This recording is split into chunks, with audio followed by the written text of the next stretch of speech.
Ya, Luchito.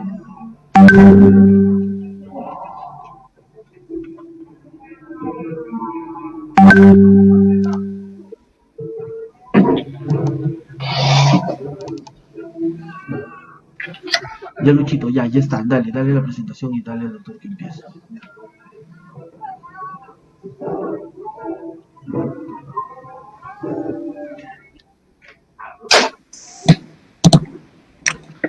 Tengan todos ustedes muy buenas tardes y otra vez darles la bienvenida a nombre de la Presidencia de la Corte Superior de Justicia de Puno y la Unidad Académica y Capacitación a este fanpage, donde en breves momentos se dará inicio a la conferencia virtual Valoración Testimonial y Pericia Penal. A fin de realizar el control de asistencia a la presente conferencia virtual, los que se han inscrito virtualmente al presente evento académico deberán comentar con nombres y apellidos en la presente transmisión. Bueno, quiero dar la bienvenida al doctor José Antonio Neira Flores, docente de diferentes universidades del país, director de la Escuela de Formación de Auxiliares Jurisdiccionales de la Corte Superior de Justicia de Lima, EFAJA, juez supremo integrante de la Sala Penal Especial de la Corte Suprema de Justicia de la República, con quien nos encontramos enlazados vía Google Meet desde la ciudad de Lima, a quien le damos la bienvenida. Adelante, doctor. Bien, buenas tardes. Muchas gracias por la invitación. Indiqué que iba a hacer una exposición respecto a la valoración de las declaraciones testimoniales y pericias en el proceso penal, que son parte importante dentro de cualquier proceso penal y es fundamental entonces saber de qué manera se tiene que apreciar esta declaración. En el Poder Judicial, en la Corte Suprema, desde hace varios años se vienen pronunciando jurisprudencia vinculatoria, acuerdos plenarios penales para referirse a estos temas, pero hay un giro también en cuanto a los avances que tiene hoy día la epistemología del testimonio, la psicología del testimonio, y por lo tanto tenemos que tomar en cuenta esto. Desde el primer acuerdo plenario, que es el acuerdo plenario 2-2005, que estableció 3 requisitos para que una testimonial tenga un alto valor, como son que haya uniformidad o que no hayan inconsistencias sustanciales, que no haya un ánimo perverso de hacer una imputación falsa y que haya prueba periférica, o sea, prueba de alrededor del delito que la pueda corroborar para el siguiente año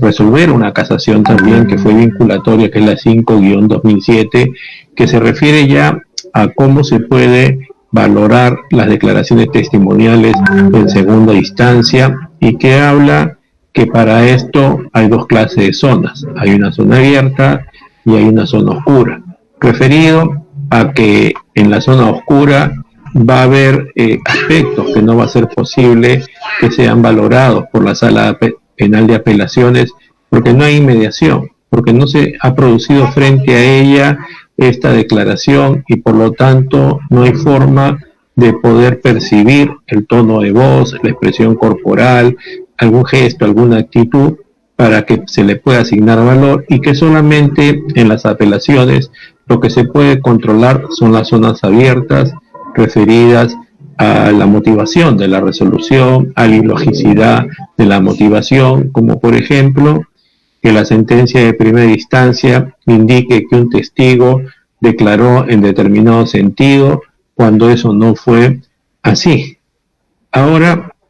en la evolución del razonamiento probatorio, porque siempre nos hemos preocupado nosotros en los procesos penales, en las resoluciones judiciales, de la motivación de los aspectos jurídicos, pero no de los aspectos de hecho.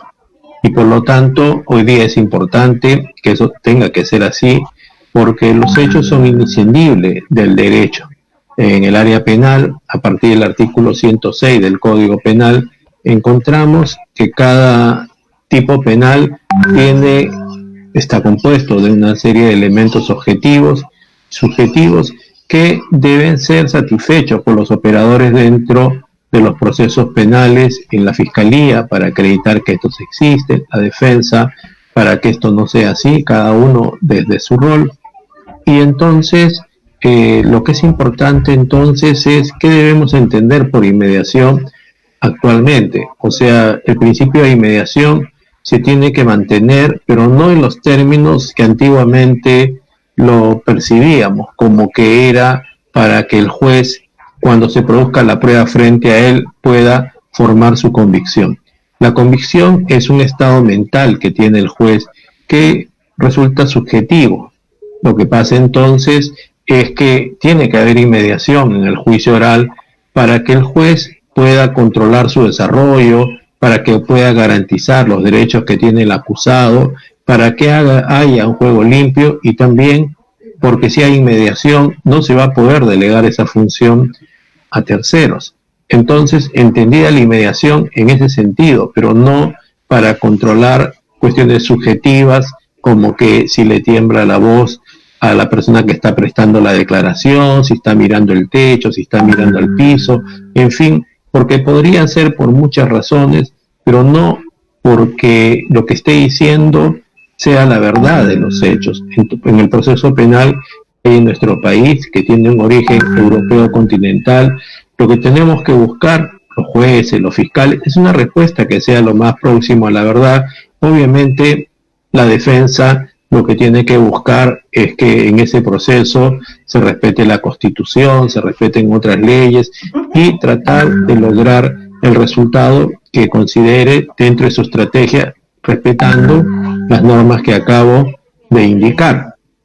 Por lo tanto, hay un cambio del concepto de inmediación actualmente, y lo que se necesita es que el juez pueda, en cada caso concreto, saber qué hecho se probó, qué hecho no se probó. Inclusive, a propósito de esto, la Corte Suprema pronunció la única sentencia plenaria casatoria que tenemos hasta la fecha, que es la 1-2017, que tiene dos partes, una sobre lavado de activos y la otra que tiene que ver con lo que se denomina el estándar de prueba. O sea, según las reglas del Código Procesal Penal, con qué cantidad de información se abre una diligencia preliminar, se indica que es con indicio de sospecha, con cuánto se formaliza una investigación preparatoria, con indicios reveladores de la comisión de un delito, con cuánto se impone una prisión preventiva, con indicios graves, cuando se acusa, cuando estos pueden constituir suficiencia, y con cuánto se condena cuando la prueba sea más allá de una duda razonable. Esto podría hacernos pensar a nosotros que tiene que ver con una cuestión matemática. Podríamos medir nosotros, cuando hablamos de estándares de pruebas,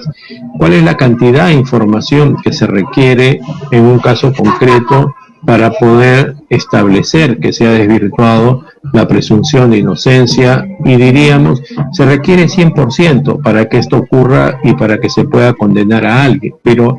en el caso concreto, ¿cuándo sabríamos que estamos hasta un 100%? O podríamos poner un umbral de 90%, de 80%, de 70%, pero en todos los casos también siempre ocurriría lo que yo les estoy diciendo. O sea, no es un tema matemático esto, porque tenemos que ver cuál es la cantidad de pruebas, la calidad de estas, si se han producido respetando la Constitución, respetando el Código Procesal Penal, y después tendríamos que pesar las pruebas. Les decía, claro, tendríamos que saber cuál es el valor que le vamos a dar en forma individual y en conjunto para poder establecer hechos. Por eso es que ahora ahí tenemos un profesor muy conocido, que es el profesor Jordi Ferrer Beltrán, que nos habla de los estándares de prueba y nos dicen que debemos contar con hipótesis. La Fiscalía debe tener unas, la defensa tendrá otras, y en todo caso, el que pueda demostrar la mayor cantidad de hipótesis, que es lo que el juez debe tener en cuenta en su sentencia, para decidir a favor de uno o a favor de otro, siempre y cuando considerando el tema de la duda, pero no la duda como un estado mental, psicológico, sino como algo que en la sentencia se puede expresar. Duda de qué tiene, de qué pruebas y en conjunto por qué se llega a esa conclusión. Entonces, hay una discusión fuerte. Antiguamente, los procesalistas trabajábamos este tema, pero nos referíamos a las reglas que había para que éstas se puedan desarrollar y no profundizamos en el tema de la valoración de la prueba o los aspectos fácticos que tenía que ventilarse dentro del proceso. Y entonces han sido los filósofos los que han entrado a trabajar estos temas, aparte del doctor Jordi Ferrer, Daniel González Layer. También tenemos procesalistas, obviamente con mucho conocimiento y filosofía, como es el maestro Michele Tarufo, perfecto Andrés Ibáñez, y entonces se produce una discusión, ¿no? Entre Michele Tarufo, perfecto Andrés Ibáñez, Jordi Nieva Fenol, Daniel González Layer versus Jordi Ferrer Beltrán, en el sentido que le dicen a este último, que es el que propone el tema de los estándares de prueba, que le muestre concretamente cuándo hay un estándar de prueba para tomar una decisión u otra, y entonces el asunto está que los primeros lo que dicen es que depende de cada caso concreto, como yo lo estoy planteando, que hay que ver la cantidad y la calidad de la prueba para poder empezar a ver cuáles son las hipótesis, qué inferencias se tienen que realizar dentro de los casos, seguramente reglas de la lógica, reglas de la experiencia para poder acreditar las hipótesis, y en la medida que sea una mayor cantidad, entonces se va a poder tomar una decisión. Entonces, cuando hablamos nosotros de las declaraciones testimoniales, hay que tener en cuenta también que ahora hay hasta casaciones que se han pronunciado respecto al tema de la valoración. ¿Por qué? Porque a pesar de que hay una diferencia entre la apelación, que se va a referir al juicio de hecho y al juicio de derecho, y que la casación, al ser extraordinaria, solo lo haría respecto al juicio de derecho, tenemos que recordar que el artículo 429, inciso 1 del Código Procesal Penal, que establece los motivos o causales de casación, se refiere a la violación de normas constitucionales, y el inciso 2 de normas procesales, el 4 de motivación, y por lo tanto la Corte Suprema en una casación a través de la violación al derecho a la presunción de inocencia, a la motivación, cuando el caso lo justifique, podría entrar a tallar respecto a este tema. Entonces hoy día se habla que en las casaciones hay algunos pronunciamientos respecto al valor de las declaraciones testimoniales, en el sentido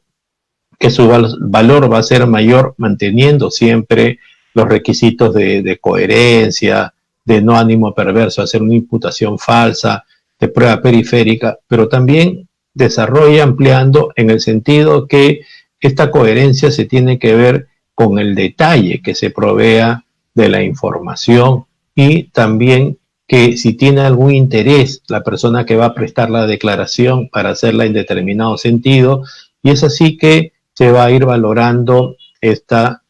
testimonial en forma individual y después en su conjunto. También hay un problema que se presenta hace un par de años especialmente, que tiene que ver con la declaración de los colaboradores eficaces, ¿no? Aspirantes a colaboradores eficaces, y si ya esta habría terminado, ya habría una sentencia de colaboración eficaz. En todo caso, el problema se centra en las declaraciones de los aspirantes a colaboradores eficaces, si pueden prestar declaraciones o no, y si nosotros nos retrotraemos a que aquellas personas que hayan prestado declaraciones en diligencias preliminares, cumpliendo el procedimiento prescrito por la ley, o también en la investigación preparatoria, satisfaciendo también estos requisitos que establece el Código Procesal Penal, obviamente que se pueden utilizar. Inclusive en el Código Procesal Penal que nosotros tenemos, es posible que cuando se justifique la imposibilidad que se pueda convocar a juicio oral a uno de estos, siempre que se haya cumplido con el procedimiento previsto por la ley, en su declaración podría ser que alguna de las partes solicite su oralización para que se pueda apreciar también en el juicio oral. Entonces, si es que en diligencias preliminares, cuando todavía no sabemos cuál es el valor que se le va a asignar a la declaración que se ha prestado en esta etapa, porque en todo caso su corroboración va a estar sujeta al principio de progresividad durante las otras etapas del proceso a la que llegue con la otra información que se va a ir incorporando dentro del proceso, con lo cual se podría corroborar. Entonces también se podrían utilizar declaraciones de aspirantes a colaboradores eficaces, pero como decía, sí hay que tomar en cuenta, porque es una obligación que se tenga que decir la verdad en el proceso penal, porque a eso debe apuntar, a que se encuentre una respuesta más próxima a ello por los jueces. Entonces, es posible que esto se pueda afectar en la medida que quien preste la declaración tenga algún interés, especialmente en los casos de aspirantes a colaboradores eficaces, pueden querer lograr la exención de responsabilidad penal o que se le rebaje la pena, y por lo tanto esto se debe tomar en cuenta, o sea, se debe verificar con otra clase de información que haya dentro del proceso penal, no solamente con otros testimonios, sino también con otra clase de información, como pueden ser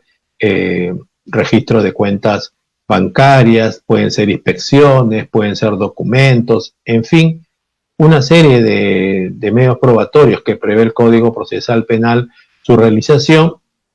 de tal manera que se pueda corroborar, ¿no? Porque si no se puede corroborar, sea una declaración testimonial de cualquier persona, o sea, la de un aspirante a colaborador eficaz que con mayor razón exigiría corroboración, entonces no se le va a poder asignar un valor para poder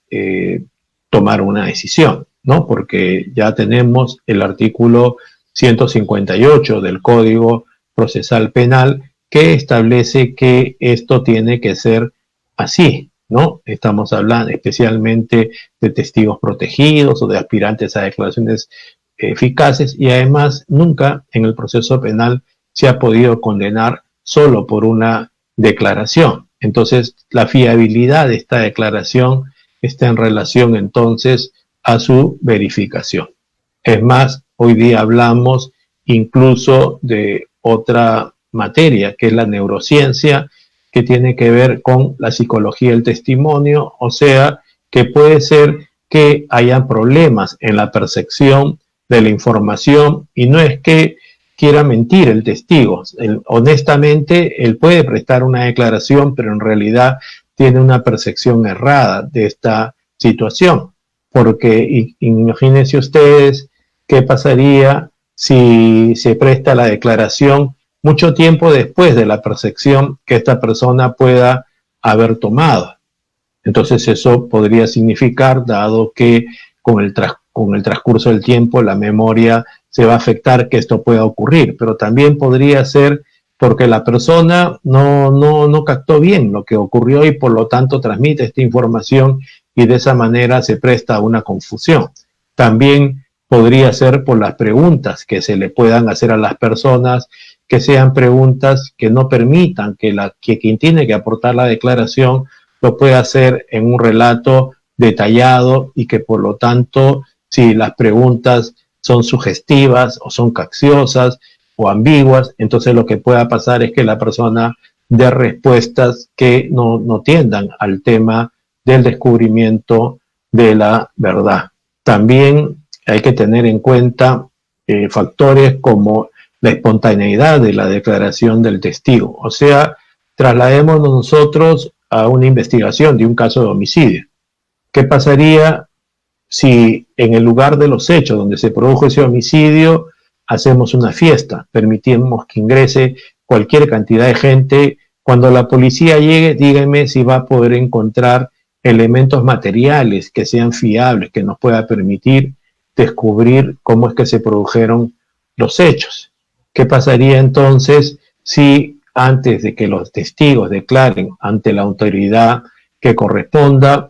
se permite que los testigos conversen con las partes en el proceso? Si es que esto no podría distorsionar en las versiones que ellos pudieron percibir y por lo tanto no se permita que el proceso pueda llegar a la verdad. ¿En qué artículo del Código Procesal Penal se establece que los testigos, antes de prestar una declaración, deben ser preparados? Entonces hay que tener cuidado también con esta clase de temas y entonces hay que cuidar la declaración de los testigos. El ideal sería que se trate de tomar las primeras declaraciones garantizando contradicción y bueno, ya se reformó el artículo que se refiere a la prueba anticipada en el proceso penal. Esto se modificó en diciembre del 2016 por el decreto legislativo 1307, de tal manera que es posible hoy día que haya prueba anticipada, o sea, que en diligencias preliminares el fiscal, la defensa, le pueda pedir al juez de la investigación preparatoria que se recabe esta declaración garantizando contradicción de tal manera que, o sea, en forma inmediata la producción del delito sin que puedan haber presiones, actos de corrupción o problemas de olvido, se pueda captar esta clase de información para que se pueda incorporar al proceso en el juicio oral a través del audio-video. En fin, habría que justificar entonces la imposibilidad también que esto pueda ocurrir, o en todo caso se puede contar como un registro de corroboración, de confirmación. Entonces, son varios factores los que influyen también en esta clase de situación. También el tema de los problemas de la memoria, ¿no? Hoy día hay grandes autores que se refieren a esto. Por ejemplo, en España tenemos al profesor Manzanero, que tiene muchos libros publicados. En Italia, Giuliana Mazzoni, con problemas de la memoria. O sea, es igual que preste una declaración una persona joven que una persona que sea anciano, es igual. O sea, todo eso puede tener influencia también en esta clase de tema y entonces por eso hay que ver la fiabilidad, hay que corroborar de la declaración que presta esta persona. Datos como, si me refería a detalle, como iluminación, distancia, tráfico de personas, sonidos que se hayan producido en el momento de los hechos, conocimiento previo de los hechos, nos puede permitir saber si la persona que está prestando la declaración estuvo realmente en el momento de los hechos o es que se ha aprendido de memoria ello. Así como estamos preocupados nosotros de la valoración testimonial y decimos que la declaración que preste un testigo se va a corroborar con otras y por lo tanto lo que tenemos que ver es qué más va a haber dentro del proceso. Decía yo, se habla mucho incluso de una diferencia entre prueba indiciaria y prueba directa. Todos sabemos que inclusive una u otra tiene el mismo valor, dependerá en todo caso de cómo es que se construyen las inferencias para conocer o para convertir el dato conocido en uno desconocido, cuáles son las reglas de la experiencia, la lógica, qué se fundamente, qué consiste en esto, porque tampoco puede ser lo que se le pueda ocurrir al juez. Entonces, Esto es fundamental en el tema de la toma de decisiones desde el comienzo, desde que se pueda imponer una medida de coerción personal, con mayor razón en una sentencia, y ahora hemos incorporado en esta sentencia plenaria casatoria 1-2017 una denominación que no habíamos utilizado, una que dice que la prueba tiene que ser más allá de una duda razonable. Y la cuestión es, ¿qué significa esto? Empezaríamos por el origen. Este término es un término anglosajón, es un término adversarial que no tiene que ver con el Código Procesal Penal que nosotros tenemos. Nuestro código tiene un origen europeo continental, español, italiano, alemán, francés, de Portugal, muy poco de Chile, de Colombia, de Costa Rica, y sabemos que de los sistemas procesales que son más conocidos, hay una pugna entre el sistema procesal penal europeo continental y el anglosajón y el adversarial, ¿no? Mientras que el nuestro trata de dar una respuesta lo más próximo a la verdad. En el sistema adversarial lo que se quiere es resolver el conflicto con la información que las partes le provean. Nosotros, inclusive, tenemos la posibilidad, por excepción, está en el artículo 385 del Código Procesal Penal, que pueda haber prueba de oficio, ¿no? Al terminar el juicio oral,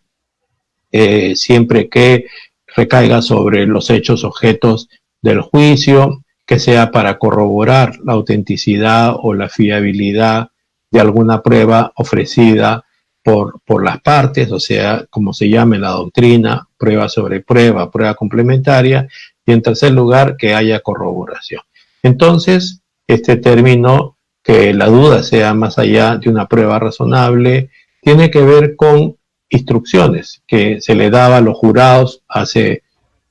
más de un siglo, porque ¿qué pasa? También las decisiones que tomaban los jurados populares no estaban acordes con ella, la sociedad se absolvía mucho y por lo tanto la cuestión era que había que poner un control.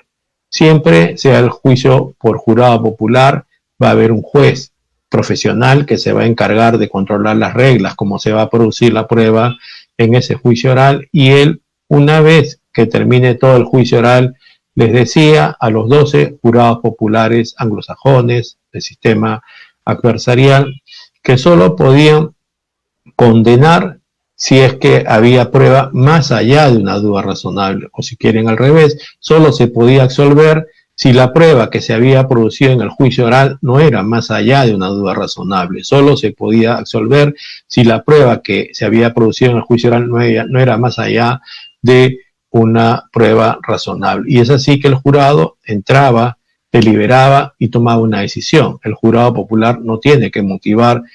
puede absolver, puede condenar, y entonces tiene una diferencia sustancial con lo que es nuestro sistema de valoración de la prueba y motivación, porque en la nuestra, que tiene ese origen europeo continental que les dije, es una obligación de los jueces y también de los fiscales en las disposiciones, en los requerimientos, de tener que motivar estas, de tal manera que si no estamos de acuerdo con esa motivación, se puede apelar, mientras que en los sistemas anglosajones adversariales la decisión del jurado popular se dice que es sin íntima convicción o en conciencia y por lo tanto no tiene la obligación de dar ninguna explicación. Por eso es que incluso el maestro Michele Tarufo hace un paralelo y dice que las decisiones que toma un jurado popular al final del juicio oral son como tirar una moneda al aire. O sea, una moneda tiene dos caras, tiene cara y tiene sello, y no sabemos nosotros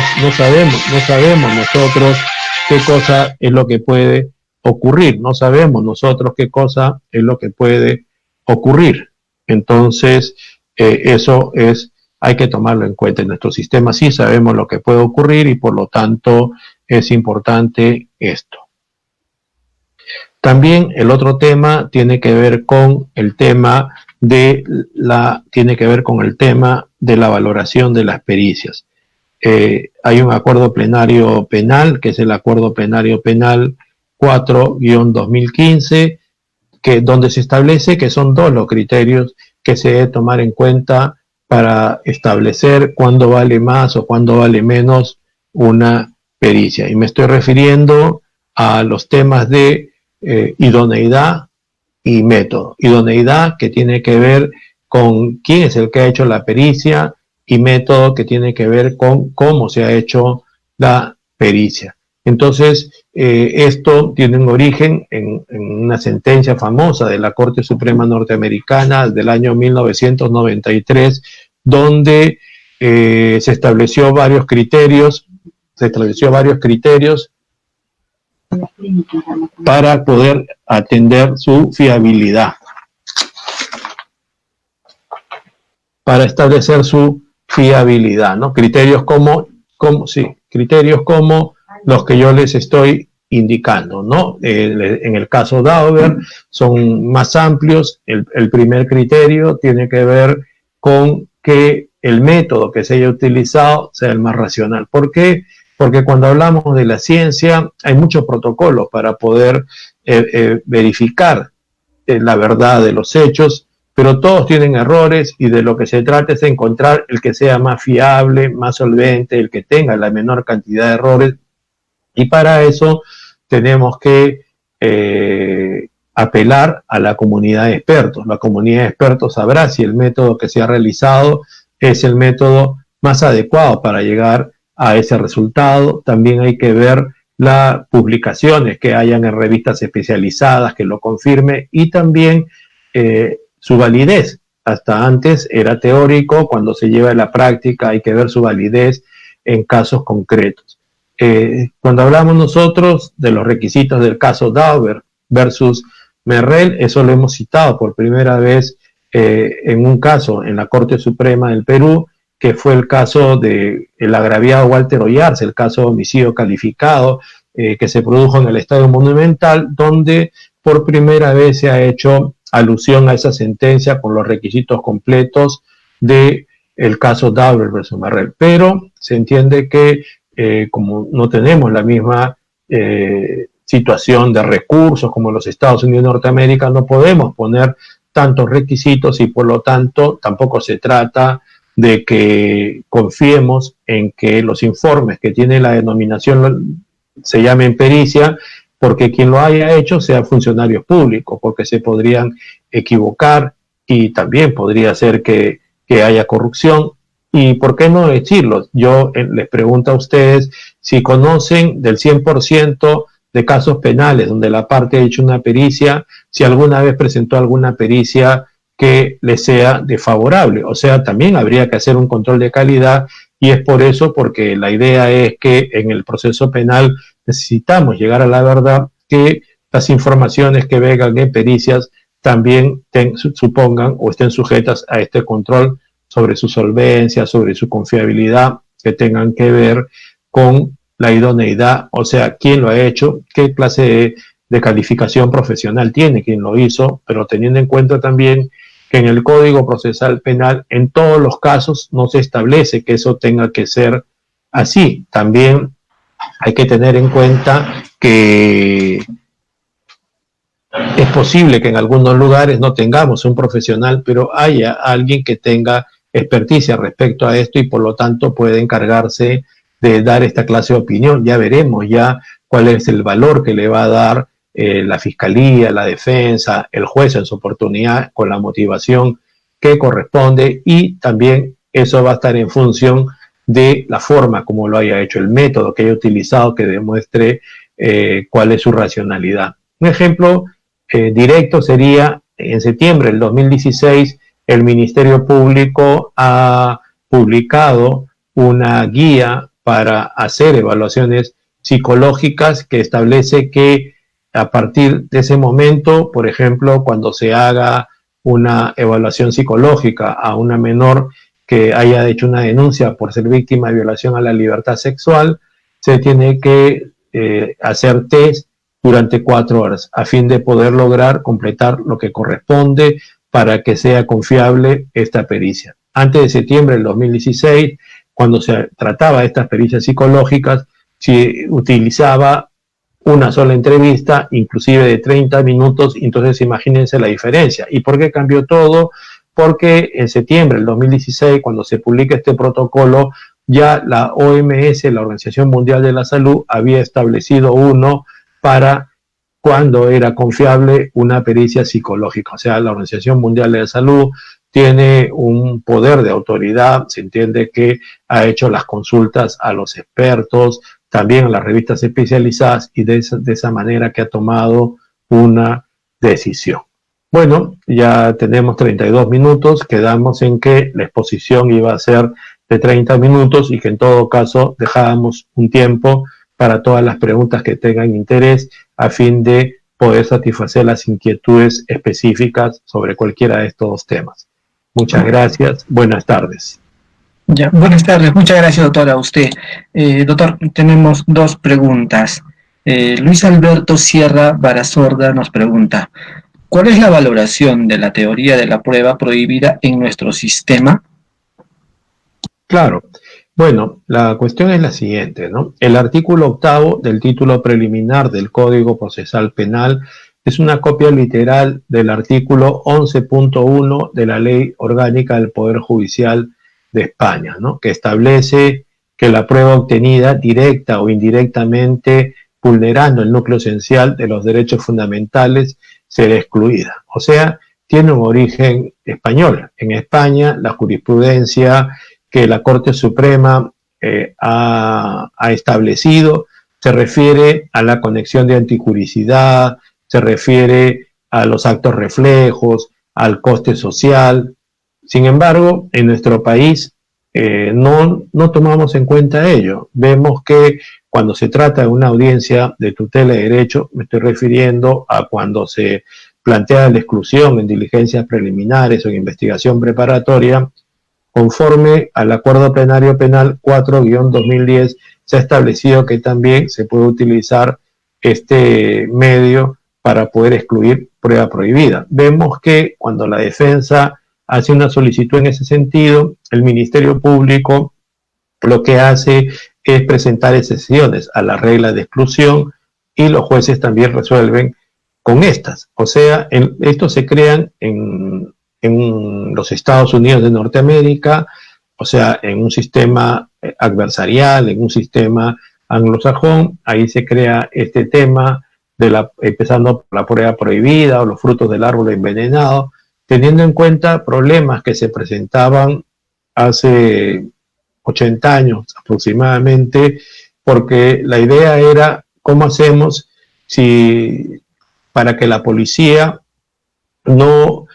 practique actos de investigación que vulneren derechos fundamentales, o sea, tiene un sentido disuasivo. Pero ha habido una época de auge de la prueba prohibida en los Estados Unidos, donde se planteaba una exclusión de la prueba prohibida y se producía esta, después una etapa intermedia y ahora estamos en una etapa donde es caso por caso. Hoy día, en los Estados Unidos de Norteamérica, tenemos esta teoría de la prueba prohibida, de la regla de exclusión, pero también tenemos establecido en su Código Federal de Evidencias 32 excepciones para que no se excluyan estas pruebas prohibidas, como la teoría del riesgo, como el descubrimiento inevitable,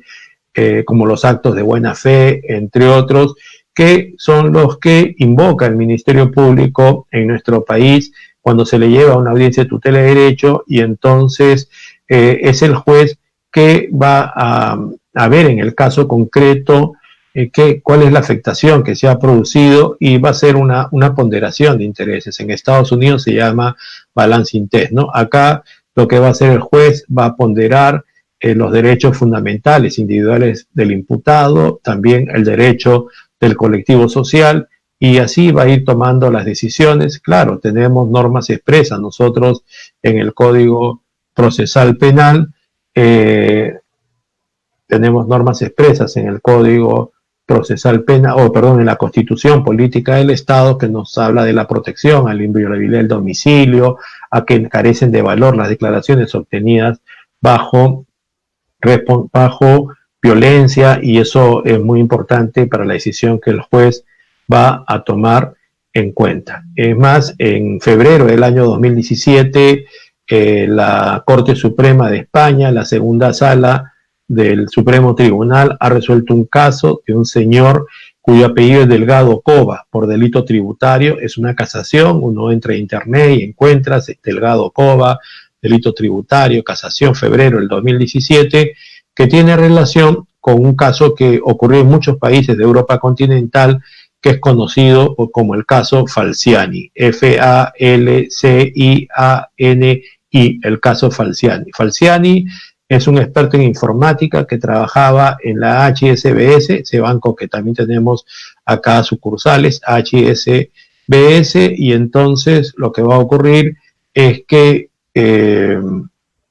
este señor Falciani, que manejaba las cuentas financieras de la HSBC, observa que hay un movimiento económico por muchos millones de euros de muchos de las personas que manejan sus cuentas en la HSBC, y sospecha que esto sería como consecuencia de un delito. Hurta la información financiera electrónica que él tiene y lo pone a disposición del Ministerio Público en Suiza. También lo pone a disposición de otros países como son Portugal, Alemania, Francia, Italia, y en todos estos países se hacen imputaciones por sus ministerios públicos contra las personas que tenían oculto el dinero en Suiza y que no pagaban impuestos por delitos tributarios, son condenados, y en todos estos países la defensa de estos condenados plantea recurso de casación por prueba prohibida y van a las Cortes Supremas de estos países. O sea, estoy hablando de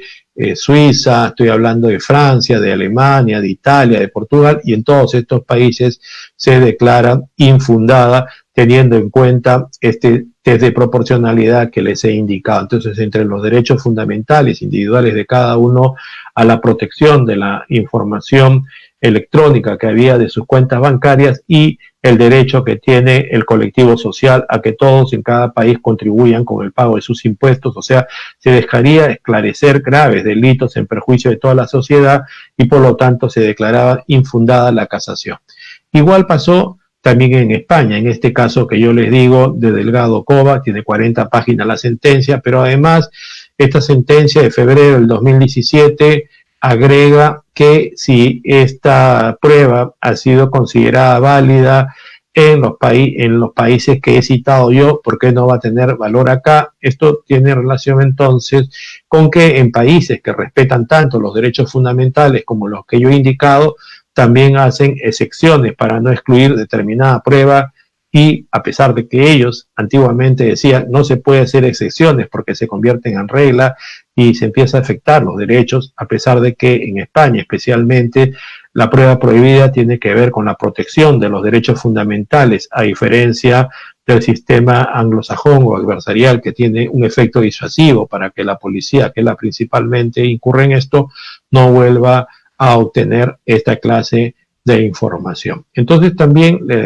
podría decir a este caballero, yo publiqué el año 2010 un manual del nuevo proceso penal y litigación oral, y ahí tengo 120 páginas donde trabajo toda la historia, la prueba prohibida. Le pediría por favor que pueda revisarlo. Allá en Puno se difundió mucho este manual, incluso ya está, ya lo puede encontrar por internet en forma gratuita. Gracias, doctor. Tenemos la segunda pregunta. Cristian Denis Valero Quispe, ¿qué valoración se le da a las pericias de parte en el proceso de delitos de corrupción de funcionarios? No, en general le decía que ambas deben contar con el mismo control, ¿no? O sea, la cuestión es que para empezar hay un procedimiento, ¿no? En la investigación preparatoria,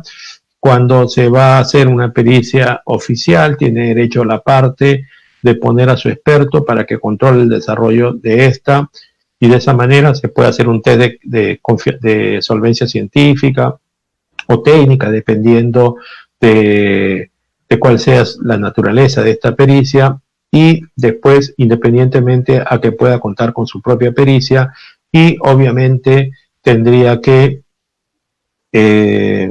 también demostrar, para que el juez, cuando tenga que tomar la decisión en la sentencia, cuando tenga que motivar por qué una pericia prevalece sobre la otra, o sea, retornando a una frase antigua que decía que el juez era perito de peritos, pero no porque el juez va a proveer la información, sino porque el juez va a calificar la confiabilidad o solvencia de la pericia de ambas partes, si la pericia de parte es más idónea desde quien lo haya hecho, o también por el método que se haya utilizado es más confiable, es más solvente, y por lo tanto podemos nosotros asignarle el mayor valor. Muchas gracias, doctora. Agradecemos enormemente su participación y por haber compartido estos minutos con nosotros, con la Corte Superior de Justicia de Puno. Muchas gracias, doctor. A ustedes, muchas gracias. Luego, a los que están siguiendo esta transmisión en vivo, les informamos que en minutos también estaremos con la retransmisión con el tema del despacho judicial y teletrabajo en tiempos de coronavirus, a cargo del doctor Héctor Lamamore, juez supremo e integrante del Consejo Ejecutivo del Poder Judicial. Asimismo, para el día de mañana, a las 10 de la mañana, tendremos el curso Medidas para afrontar el estrés y la ansiedad durante y después de la cuarentena. Pueden revisar las publicaciones en el Facebook de la Corte Superior de Justicia de Puno. Muchas gracias, doctor. Hasta pronto. A ti, gracias a ti.